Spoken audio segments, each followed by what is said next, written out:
La doctrina fascista. En los años 20 aparecen en Europa una serie de ideologías conocidas con el nombre de fascismos.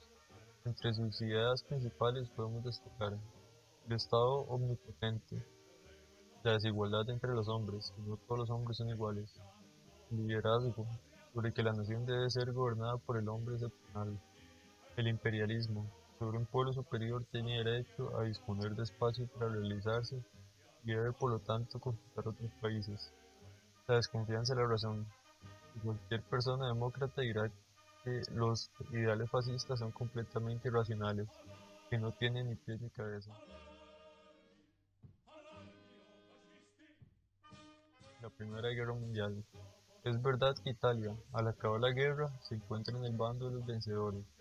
Muchos de estos ex soldados desprecian la democracia y el comunismo.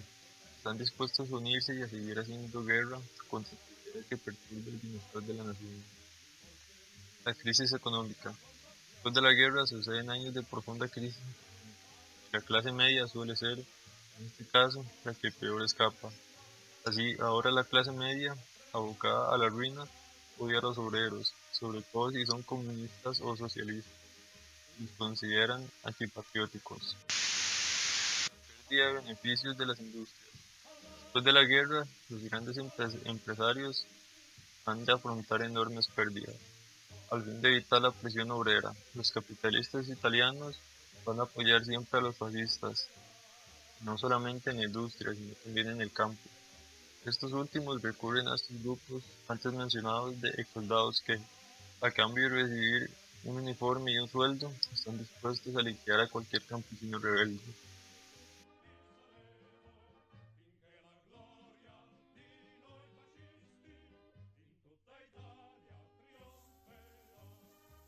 1919 y 1920 fueron años en los que los trabajadores y campesinos sufrieron una violencia masiva. Mussolini fundó un periódico en donde se defendía la democracia, la paz, la libertad de prensa y la libertad de asociación, así como el derecho de los trabajadores a luchar por sus propios intereses. Sin embargo, en solo 2 o 3 años, Mussolini se convirtió en fascista. Para los fascistas, los escuadrones militares existieron muchísimo antes de Mussolini. Cada vez que había un conflicto mínimo a nivel social, estos tomarían acciones violentas contra los involucrados, provocando verdaderas luchas callejeras. La política no hacía nada, porque en el fondo los fascistas resolvían sus problemas. Además, el gobierno temía a la revolución obrera, por lo que apoyaba secretamente a los fascistas. Estos políticos no se dieron cuenta de que estaban alimentando un verdadero desastre.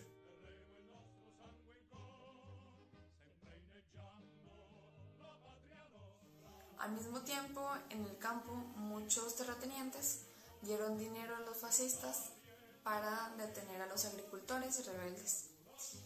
En unos pocos años, los fascistas eran tan poderosos que finalmente controlaron muchísimos ayuntamientos en Italia. En ese momento, en 1921, Mussolini se convirtió en el líder de los fascistas y estableció el partido fascista. En 1922, los fascistas finalmente llegaron al poder. Los trabajadores planearon lanzar una huelga general en agosto. Ante esta situación, Mussolini amenazó al gobierno, planteando que o paraban la huelga o los fascistas daban un golpe de estado, cosa que realmente se les facilitaba, ya que habían logrado controlar los correos, trenes y autobuses. Finalmente, Mussolini tomó medidas en octubre. Miles de camisas negras se reunieron en Nápoles y en pocos días lograron controlar la ciudad en el centro de Italia. El 28 de octubre, los fascistas invadieron pacíficamente Roma ante la indiferencia del gobierno y el rey, y esta última fue la clave de la victoria del fascismo, ya que el 30 de octubre se pidió a Mussolini que formara el gobierno que dirigiría Italia, como un estado fascista. Para aquel entonces, en el año de 1924, Mussolini convocó por fin elecciones y en ellas obtuvo una grandísima mayoría.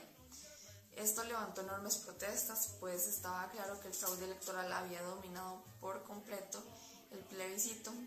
La situación levantó, por supuesto, un gran revuelo. La prensa y los empresarios y los partidos de oposición se volvieron en contra de Mussolini. e incluso parecía que el rey se iba a enfrentar por fin al líder fascista. En protesta, los partidos de la oposición abandonaron el parlamento, pero eso fue realmente aún peor, pues al hacerlo le dejaron el camino libre a los fascistas. Mussolini acabó convirtiéndose en un dictador totalitario. Los partidos políticos fueron prohibidos, la prensa amordazada y los libros subversivos quemados en hogueras públicas.